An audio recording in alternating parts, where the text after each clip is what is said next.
Hello everyone, it's me Jebby from UniqueTutorials. Today in this video I'll show you how to take screenshot just by double tapping the backside of an iPhone. So without further more delay, let's begin.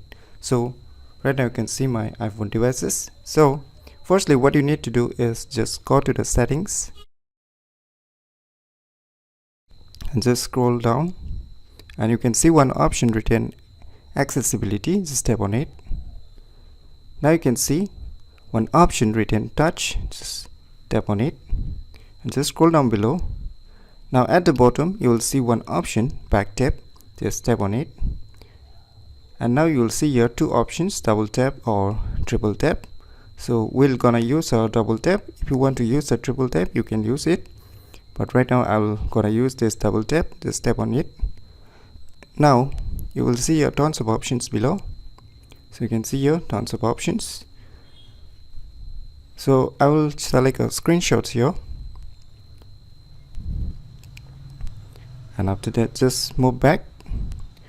Now let us try to take a screenshot. Now what you need to do is you need to double tap on the back side of your iPhone. So let me show you, just like this, 1 2. So you can see here. So let me show you again. So you can see. So by enabling this option you can easily take screenshot just by double tapping the backside of an iPhone very easily. So if you never known about these cool features available on your respective iPhone devices, then you should definitely give it a try. So if you find this video tutorial useful, please click on the thumbs like button, and if you're new to our channel, click on the subscribe button, and lastly, thanks for watching.